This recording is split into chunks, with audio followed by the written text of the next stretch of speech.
Comment réagiriez-vous si vous appreniez que la fin du monde a lieu samedi prochain? Paniqueriez-vous? Resteriez-vous de glace? Laisseriez-vous se dérouler comme il a été prévu le grand plan ineffable de Dieu? Ou tenteriez-vous d'arrêter l'apocalypse? Imaginez être un démon ou un ange à la vie terrestre confortable, obligé à mettre en place les petits pions qui vont justement créer cette fin du monde, alors que vous n'avez aucune envie de tuer l'humanité, et aussi au passage de détruire toutes les bibliothèques et toutes les compiles de Queen qui traînent dans des boîtes à gants. Une situation plutôt embarrassante que celle des héros de Good Omens, n'est-ce pas?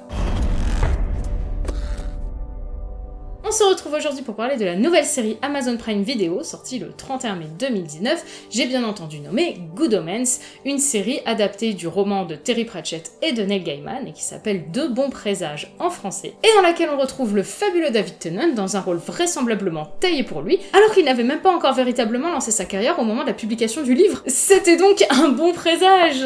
Good Omens est le livre de bons présages, vu que la série l'adapte très fidèlement, raconte les aventures tragicomiques d'Aziraphale, joué par Michael Sheen, un ange trop gentil, même pour les anges, libraire à Soho et fasciné par l'humanité, et de Crowley, aka Rampa en français, joué par David Tennant, un démon partisan du moindre effort, s'attribuant les exploits démoniaques accomplis par les humains eux-mêmes pour se faire mousser auprès de l'administration peu scrupuleuse des enfers. Chacun vit sa petite vie sur Terre, l'un réalisant de pieux miracles par-ci par-là, l'autre poussant l'humanité à de viles tentations, jusqu'à la naissance de l'Antéchrist, fils de Satan et élément déclencheur de l'apocalypse. Un événement qui va venir bousculer la petite vie tranquille de nos deux protagonistes, chargés chacun par leur camp d'influer sur l'éducation de l'Antéchrist sur Terre, pour le faire pencher vers le mal ou vers le bien, avant la date fatidique de l'Armageddon. Mais que faire pour tout simplement empêcher cet apocalypse que ni Aziraphale ni Crowley n'ont envie de voir se produire? Je ne vais bien entendu pas vous le dire, ça serait du spoil mes enfants. D'ailleurs en parlant de spoiler, on ne va pas dévoiler des points clés de l'intrigue, mais par contre on va quand même parler de certains petits détails, donc si vous voulez l'entière surprise sur toute la série,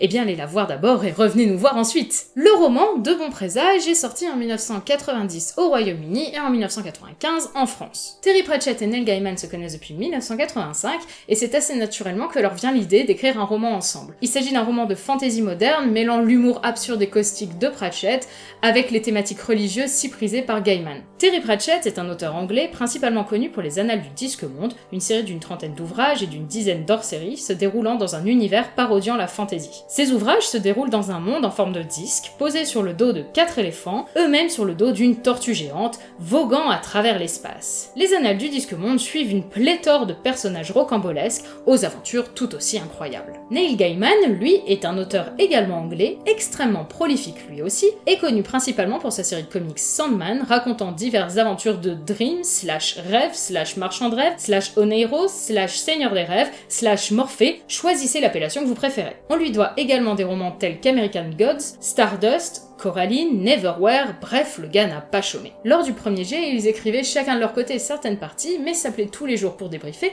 et échangeaient régulièrement des disquettes pour pouvoir voir le travail de l'autre. Ils réécrivaient les parties de l'un et l'autre, à noter le moindre détail, pour au final obtenir une œuvre qui reflétait au mieux la plume des deux auteurs. Seul le personnage de la sorcière prophétesse Agnès Barge peut être considéré comme une création entière de Pratchett. Mais même si la majorité du texte final a été écrite en grande partie par Terry Pratchett, celui-ci ne se réclamait en rien d'être l'auteur principal du roman. La réflexion était commune et c'était lui qui avait le plus de temps libre pour mettre à l'écrit leurs idées. Rien ne le pressait à écrire les Annales du Disque-Monde, sa série de livres phares, là où Neil Gaiman avait l'obligation de fournir les scripts de sa série de comics Sandman, et donc peu de temps pour rédiger De bons présages. De plus, Terry Pratchett était un auteur de romans expérimenté, là où Neil Gaiman était plutôt habitué aux comics, et donc c'était plus simple pour Pratchett de faire une forme de livre assez satisfaisante. Le roman eut un grand succès et eut plusieurs prix littéraires, mais n'a pas été compris par tout le monde comme il le fallait, c'est-à-dire un roman bourré d'humour et extrêmement blasphématoire. Il se retrouva donc par exemple nommé dans une cérémonie de remise de prix dédiée à des œuvres de fiction religieuse, et fut pris par certains journalistes comme un véritable recueil de prophéties religieuses,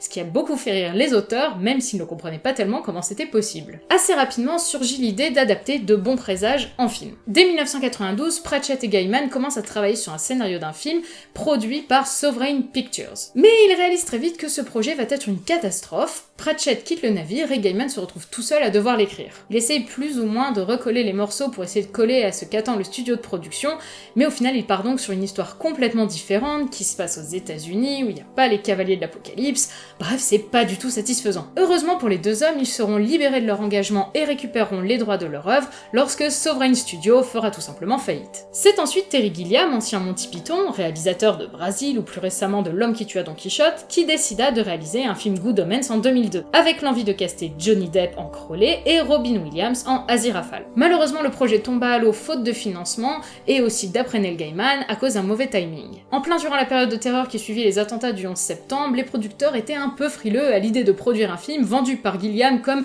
une comédie hilarante sur l'antéchrist et la fin du monde. Durant quelques années, Gilliam continuera de croire au projet, mais ça n'aboutira à rien. Gaiman et Pratchett, voyant tous deux avec un œil pessimiste les méthodes de production hollywoodiennes qui aboutissent rarement à un projet final, décident de commencer à s'intéresser à d'autres médiums. Ainsi, en 2011, apparaît un projet de série télé écrite entre autres par l'ex-Monty Python Terry Jones et le scénariste de Small Soldiers, Gavin Scott, mais le projet reste en suspens. Une adaptation radio voit enfin le jour en 2015 sur BBC Radio 4, avec Mark Heap dans le rôle d'Aziraphale et Peter Seranovich dans le rôle de Crowley. On y retrouve même Pratchett et Gaiman dans les rôles de deux policiers nommés Terry et Neil. Mais Terry Pratchett n'abandonne pas l'idée de réussir à adapter De Bons Présages à l'écran, et Neil Gaiman n'est pas contre non plus, à condition qu'il fasse cela avec Terry Pratchett. Malheureusement, la santé de Pratchett décline rapidement. Atteint de la maladie d'Alzheimer et peu désireux de continuer à vivre lorsque son état mental atteindrait un stade critique, il tente de sensibiliser le grand public au suicide assisté. Il mourut finalement le 12 mars 2015 à l'âge de 66 ans de mort naturelle causée par sa maladie. Retombe alors une dure responsabilité sur les épaules de Neil Gaiman. Peu avant sa mort, Pratchett lui avait en effet signalé dans une lettre qu'il tenait à ce que De Bons Présages soit enfin adapté et que ce soit Gaiman lui-même qui s'en charge, car nul autre ne pouvait comprendre l'amour que Pratchett portait à cette œuvre. Gaiman lui promit qu'il respecterait cette dernière volonté, et dans l'avion qui le ramenait dans l'état de New York où il habitait désormais, juste après l'enterrement de Terry Pratchett, il commença à écrire le scénario de la série Good Omens. Il lui était inconcevable d'écrire les scripts de cette série si importante d'un point de vue personnel,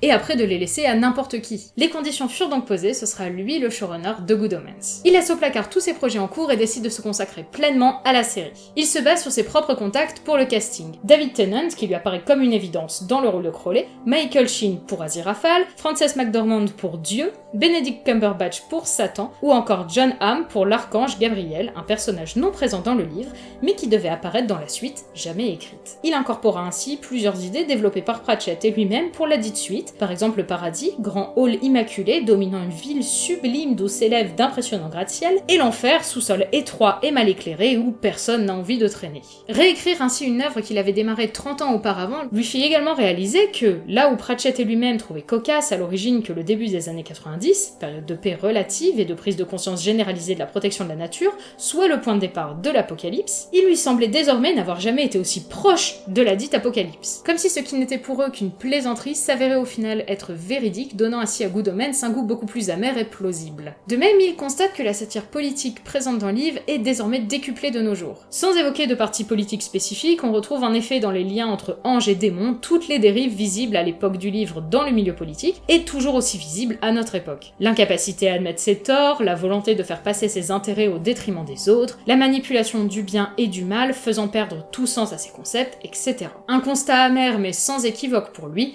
Good Omens n'a jamais été autant d'actualité qu'aujourd'hui. Mais même si ces messages sont inclus dans l'ADN de l'œuvre, Gaiman n'a pas à cœur de se poser en donneur de leçons. Son but n'est pas non plus de créer une œuvre fédératrice ou parfaite. Si les gens aiment le rendu, tant mieux, s'ils ne l'aiment pas, tant pis. Et s'ils râlent parce que la série ne fait que 6 épisodes et qu'il n'y aura pas de saison 2, eh bien c'est bien dommage pour eux. Car la raison d'être de Good Omens, c'est bien avant tout de rendre hommage à Terry Pratchett, dont un rendu extrêmement fidèle aux matériaux de base. Neil Gaiman le sait, Terry Pratchett n'était pas croyant, son fantôme ne traîne pas sur Terre pour voir le rendu, mais cette série reste pour lui le dernier hommage à rendre à son camarade. Dernier hommage appuyé par des références de ci de là à Pratchett, dont ses célèbres chapeaux et écharpes traînant dans les décors et dans une annonce de journal. Des références d'ailleurs, on en trouve un paquet disséminé un peu partout. All Creatures Great and Small, American Gods, l'autre œuvre de Gaiman adaptée chez Amazon Prime, une chanson de Tori Amos, etc., etc. Mais l'œuvre de pop culture qui a le droit au plus de références dans Good Omens, vous l'aurez deviné, c'est Doctor Who, une série pour laquelle Neil Gaiman a écrit 2 épisodes, Nightmare in Silver et The Doctor's Wife. On retrouve en effet une cravate aux couleurs de l'écharpe du 4e Docteur, Crowley consultant la fiche de Gallifrey dans son encyclopédie astronomique, la plaque d'immatriculation Sidrath, en référence au vaisseau de The War Games, ou alors juste en référence à Tardis à l'envers, peut-être, ou encore Brian déclamant Exterminate. On a donc un produit final qui est un très bel hommage à l'œuvre dont il est adapté. Esthétiquement, on retrouve l'aspect kitsch et vintage présent dans le livre, même si certains effets spéciaux sont parfois au-delà du kitsch. Les moments comiques tirés tels quels du livre manquent parfois de quelques explications, laissant le novice sur la touche mais satisfaisant l'adepte du livre qui sera content d'avoir sa petite référence. Adepte du livre qui lui sait bien que les plantes d'intérieur poussent mieux sous la menace et que toute cassette oubliée plusieurs jours dans une boîte à gants devient magiquement une compile de Queen. C'est un peu dommage mais il s'agit uniquement de petits détails et l'intrigue principale, elle, est claire comme de l'eau de roche. On se retrouve au final avec un produit tout à fait abordable pour les néophytes mais également une bonne Madeleine de Proust pour les fans, bref un bon compromis. Bon, à titre personnel, je trouve toujours la fin un peu décevante malgré quelques ajouts plutôt sympathiques dans la version série,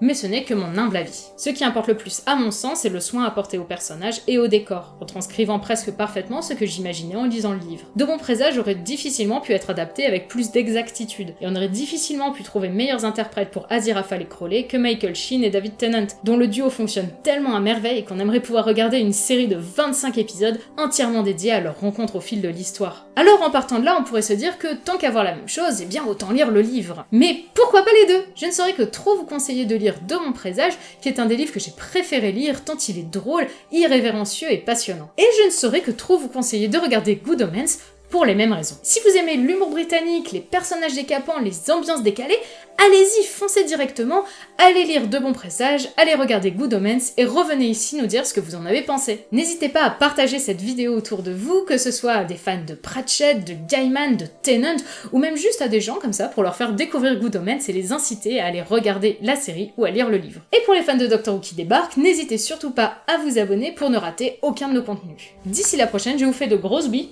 et à très vite!